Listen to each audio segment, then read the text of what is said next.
Hello student, today I am going to start next topic, that is half life of a reaction. Suppose यहाँ reaction क्या है, reactant से product में convert हो रहा है, राइट. अभी क्या है, मान लीजिए अगर टाइम 0 है, मतलब इनिशियल, अभी रिएक्शन हमारा स्टार्ट नहीं हुआ, टाइम 0 है, तो ये रिएक्टेंट का कंसनट्रेशन क्या था, 1 मोलर कंसनट्रेशन था. अभी क्या है कि एक हाफ टाइम, मतलब हाफ टाइम के बाद टी हाफ के बाद क्या हो रहा है, इसका 1/2 मोलर हो रहा है, ठीक. यानी कि हाफ रिएक्शन के कंसंट्रेशन के हाफ होने पे जो टाइम हमारा हाफ है उसको क्या बोलेंगे, हम बोलते हैं हाफ लाइफ ऑफ रिएक्शंस. तो सबसे पहले देखेंगे half life of zero order reaction. Zero order reactions के हाफ लाइफ को देखना है. तो सबसे पहले जीरो ऑर्डर का क्या होता है formula, rate constant equal to क्या देगा, r not concentration of r not minus concentration of r divided by T.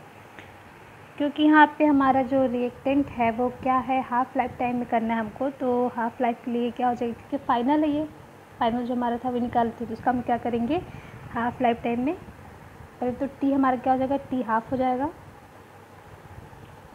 ठीक.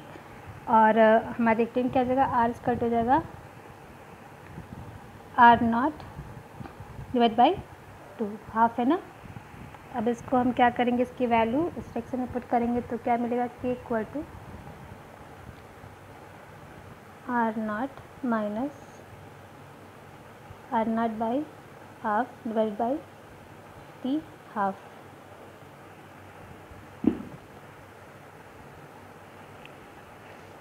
तो इसको सॉल्व करेंगे तो क्या हमारे पास मिलेगा, k equal to r not by 2 t half. फिर क्या करेंगे, के को हम इधर लाएंगे और टी को इधर करेंगे तो क्या हमें मिलेगा, तो क्या हो जाएगा, t half equal to r not concentration of r not upon t k. ये क्या होगा, ये हाफ लाइफ इसका होगा with respect to zero order reaction. इसी तरह से हम half life of first order reaction निकालेंगे. तो सबसे पहले इसके लिए फॉर्मूला आपको पता है फर्स्ट ऑर्डर रिएक्शन के लिए. इसमें क्या करना है हमको, सेम आर नॉट की वैल्यू पुट करेंगे टी हाफ पे, तो क्या हो जाएगा, k equal to 2.303 by t half हो जाएगा लॉग आर नॉट बाई क्या हो जाएगा, यहाँ पे होगा आर नॉट बाई 2. सॉल्व करेंगे तो क्या होगा, टी को इधर लेते आते हैं, टी हाफ डायरेक्ट 0.3 बाई के लॉग आर नॉट बाई 2. ये कैंसिल हो जाएगा तो क्या बचेगा, 2.303 के लॉग 2. इसको और सॉल्व करेंगे क्या हो जाएगा, t half equal to 0.693 by k small k. तो ये क्या हो जाएगा हमारा, ये होगा half life of first order reactions. Both half life for zero order reaction and for first order reaction, both are very important. for ये क्या होगा आपका, फर्स्ट ऑर्डर रिएक्शन किसके रिस्पेक्ट में, हाफ लाइफ किसके रिएक्शन में होगा, फर्स्ट ऑर्डर रिएक्शन के. Half life of reactions with respect to first order reaction. Now let's see the numericals that based on this half life reaction.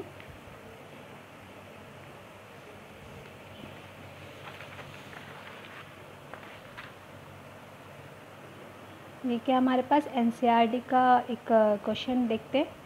तो सबसे पहले first order reactions is found to have a rate constant K equal to 5.5 × 10⁻14 second inverse, find the half life of the reactions. तो सबसे पहले क्या बोला, first order reactions, right.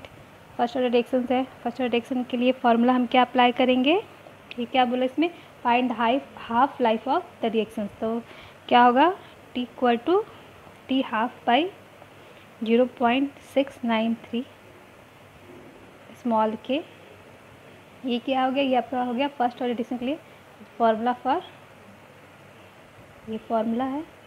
Given क्या दिया है, गिवन दिया 5.5 इंटू 10⁻⁻14 सेकेंड इनवर्स। ये क्या दिया, रेट कांस्टेंट। तो अब करना क्या है, simple, t by half equal to 0.693 divide by 5.5 into 10⁻⁻14 second inverse. अब क्या करेंगे, इसको सॉल्व करेंगे, 10 को ऊपर ले चले जाएँ तो 0.693 इंटू 10⁻14 बाई 5.5 सॉल्व करेंगे क्या आएगा 0.126 इंटू 10⁻14। ये इसको एक पॉइंट इधर करेंगे 26 इंटू 10⁻13 सेकेंड कि टी हाफ हो जाएगा 13 सेकेंड। ये क्या हमारा, ये हो गया हमारा आंसर। एक और क्वेश्चन देखते हैं इस पर, जो कि मोस्ट इम्पॉर्टेंट न्यूमेरिकल है, इसको आप लोग लर्न कर सकते हैं। So that in a first order reactions, the time required for completion of 99.9% in 10 times of half life t half of the reactions, the most important numerical. Suppose हमारे पास क्या, इसमें क्या बोला है कि इस रिएक्शन में बोला है कि फर्स्ट ऑर्डर रिएक्शन है जिसको कंप्लीट करने के लिए 99.9% रिएक्शन कंप्लीट करने के लिए 10 time of half life T half of the reaction, मतलब इसको क्या है, इसको प्रूफ करना है आपको कि 99.9% जो रिएक्शन कंप्लीट हो रहा है उसमें हाफ लाइफ आपका कितना 10 टाइम्स हो रहा है वो। तो कैसे करेंगे, सबसे पहले तो रिएक्टेंट टू प्रोडक्ट में कन्वर्ट होगा, ठीक। अब क्या करेंगे, अगर हमारा रिएक्टेंट से प्रोडक्ट में कन्वर्ट हो रहा है तो अगर रिएक्टेंट हमारा t इक्वल टू 0 है, मतलब कि अगर कोई हमारा रिएक्शन अभी स्टार्ट नहीं हुआ है तब रिएक्टेंट कितना हमारा 100 मोलर और प्रोडक्ट कितना बनेगा 0, राइट। जैसे हम t अगर आपका कुछ समय स्टार्ट होता है टाइम के बाद क्या होगा 100 माइनस 99.9 मोलर, तो क्या हो जाएगा, ये हमारा हो जाएगा 0.1 molar, okay. First order reaction है ये, तो k equal to 2.303 by t log क्या होगा R नॉट बाई R। तो R की वैल्यू हम यहाँ से पुट कर देंगे 2.303 by t log R not by कितना है, R की वैल्यू हमारे पास 0.1 मोलर, और यहाँ पे R की वैल्यू कितनी है 2.303 टी लॉग क्या जगह 100 बाई 0.1 मोलर। R नॉट हमारा क्या इनिशियल है, तो इनिशियल हमारा ये हो जाएगा, फाइनल क्या होगा 0.1 मोलर। तो हमारे पास क्या बचेगा 2.303 बाई टी लॉग, ये पॉइंट ऊपर चला जाएगा तो कितना होगा 1000 या फिर 10⁻3। तो कैसे निकालेंगे 2.303 टू लॉग 10⁻3 भी कह सकते हैं। तो क्या हो जाएगा हमारा k equal to 2.303 into t, क्या जाएगा 3, तो क्या जाएगा हमारे पास 6.909 बाई टी के इक्वल टू। अब इस के की वैल्यू क्या करेंगे हम लोग, इसमें हमें हाफ लाइफ में प्रूफ करना है, तो हाफ लाइफ में इस के की वैल्यू पुट कर देंगे। तो क्या होता है फर्स्ट ऑर्डर के लिए के इक्वल टू कितना होता है 0.693 बाई टी हाफ। तो इसकी वैल्यू के की वैल्यू यहाँ पुट करेंगे, ये इस वैल्यू को हम इसमें पुट करेंगे, तो क्या जब हमें ये मिल जाएगा तो इसका जो वैल्यू है के की वैल्यू है किस में पुट करेंगे, हम इस फॉर्मूले में पुट करेंगे। फॉर्मूले पुट करने के बाद क्या हो जाएगा हमारे पास मिलेगा 0.693 divided by t half equal to 6.909 by t. अब क्या करेंगे, इसको इधर लेके आएंगे, इसको इधर लाएंगे, तो फिर क्या जगह हमारा 6.909 0.693। देन अब क्या करना है हमको, जब इसको हम सॉल्व करेंगे इस वैल्यू को, ये 2 ही तक लेके जाएंगे तो क्या यही करते तो क्या हमें मिल जाएगा, तो जगह टी हाफ बाई 10, मतलब t equal to 10 into t half. क्या आंसर यहाँ पे क्या होगा, प्रूव्ड। यानी कि क्या हो जाएगा, 99.9% जो रिएक्शन है उसको कंप्लीट करने के लिए हमें कितना चाहिए, टाइम का 10 टाइम्स ऑफ हाफ। ठीक, तो अभी तक हमने क्या देखा, half life time of reaction क्या होता है, the time during which the concentration of a reactant is reduce to half of its initial concentration. Okay, मतलब अगर हम हाफ लाइफ के टर्म्स में अगर हम देखेंगे कि क्या इफेक्ट होता है रिएक्शंस पे, half life of first order reactions पे क्या हो रहा है, यहाँ पे आप देखते हैं कि जो हाफ लाइफ डिपेंड किस पे करता है, on the concentration of reactant, sorry half life नहीं, हाफ लाइफ के पहले हम देखते हैं half life of zero order reactions. Okay, तो half life zero order reactions में क्या होता है, हम यहाँ पे ये देखते हैं कि जो हमारा हाफ लाइफ है वो किस पे डिपेंड कर रहा है, कंसंट्रेशंस ऑफ रिएक्टेंट, रिएक्टेंट के कंसंट्रेशन पे ये डिपेंड कर रहा है। यानी कि जितना ही हमने कंसंट्रेशन अगर बढ़ाते हैं, रिएक्टेंट का कंसंट्रेशन बढ़ाते हैं, तो वो क्या हो रहा है, वो उसका जो हाफ लाइफ है वो भी बढ़ जा रहा है। ठीक, but in first order reaction में क्या होता है, फर्स्ट ऑर्डर रिएक्शन में हम ये देखते हैं कि यहाँ पे कोई रिएक्टेंट नहीं है, मतलब ये जो है हमारा है रिएक्टेंट पे पूरी तरह से डिपेंड नहीं करता। आप कंसंट्रेशन, रिएक्टेंट की कंसंट्रेशन यानी अमाउंट बढ़ाएं चाहे ना बढ़ाएं, यहाँ पे कोई इफेक्ट नहीं करेगा फर्स्ट ऑर्डर में। बट जो जीरो ऑर्डर रिएक्शंस होता है वहाँ पे क्या होता है, जैसे हम रिएक्टेंट बढ़ाते हैं तो हाफ लाइफ बढ़ जा रहा है, बट यहाँ पे कोई रिएक्टेंट नहीं है तो इसलिए यहाँ पे कोई भी इफेक्ट नहीं करेगा। यहाँ ये किस पे डिपेंड कर रहा है, हाफ लाइफ, ये डिपेंड कर रहा है हमारा रेट कांस्टेंट पर। Now next topic is pseudo order reactions. Pseudo order reaction को समझने से पहले कुछ एग्जांपल देखते हैं। जैसे हमारे पास एक एग्जांपल है CH3 COO C2H5 plus H2O in presence of acid HCCOOH plus C2H5OH। ये रिएक्शन है, इसमें क्या हमारा इथाइल एसीटेट है वो क्या हो रहा है, एसिड के प्रेजेंस में इसमें बन रहा है ये हमारा एसिटिक एसिड में और इथेनॉल में बन रहा है। तो इसका हम रेट अगर लिखेंगे तो कैसे होगा, रेट इक्वल टू के CH3 COO C2H5 concentration of H2O। Okay, अगर इसको हम रीअरेंज कर दें तो कुछ इस तरह से टाइप के H2O CH3 COO C2H5। यहाँ पे हम ये देखते हैं कि जो हमारा रिएक्शंस है उसमें इथाइल एसीटेट तो हमारा कन्वर्ट हो जा रहा है, बन जा रहा है हमारा स्टेट में, बट यहाँ पे वाटर जो है, वाटर क्या होगा, वाटर जो है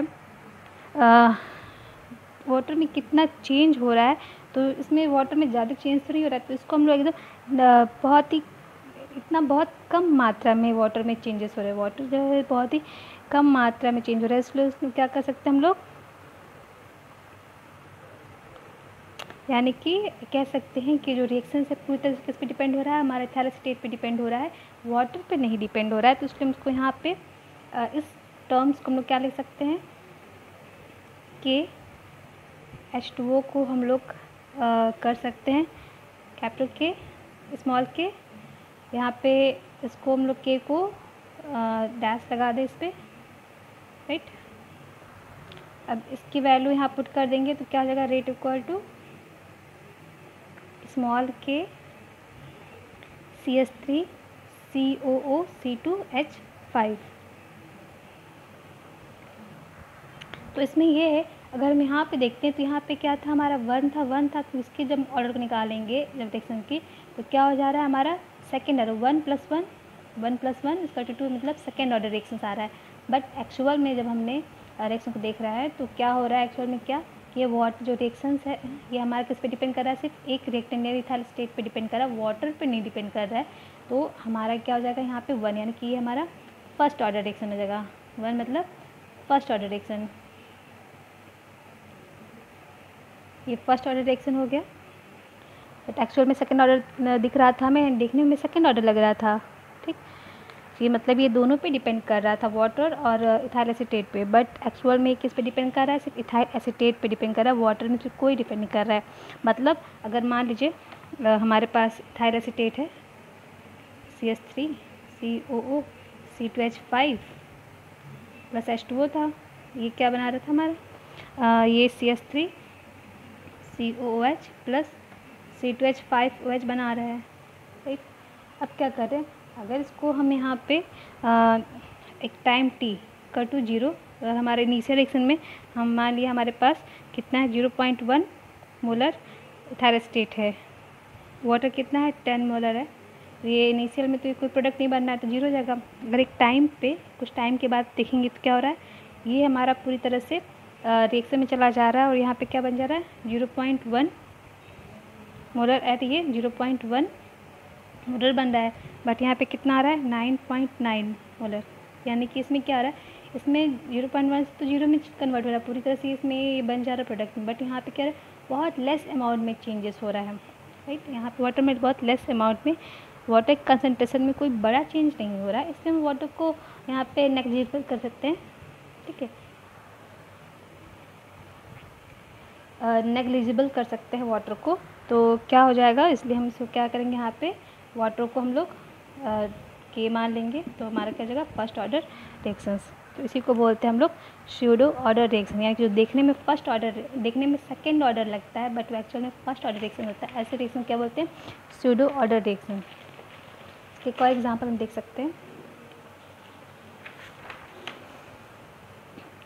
यहाँ पे क्या हमारे पास C12H22O11 है, जब रिएक्शन कराएंगे तो किस में किसके प्रेजेंस में, एसिड के प्रेजेंस में रिएक्शन कराएंगे तो क्या बन रहा है C6H12O6 प्लस C6H12O6। ये आपको पता है, एक हमारा ग्लूकोज एक फ्रक्टोज बनता है, तो इसका अगर रेट लिखेंगे तो कैसे लिखेंगे, rate equal to K-H2O by C12H22O11। तो फिर इसको हम लोग के एज्यूम कर लेंगे, तो इसमें के मान ले तो रेट इक्वल टू क्या हो जाएगा के C12H22O11। मतलब यहाँ पे कैसा था 1 सेकेंड ऑर्डर रिएक्शन था, बट एक्चुअल में क्या है फर्स्ट ऑर्डर रिएक्शन हुआ है, तो क्या बोलेंगे स्यूडो ऑर्डर रिएक्शन। कैसे डिफाइन करेंगे, reaction whose actual order is different from that expected by using rate law expressions are called pseudo order reaction।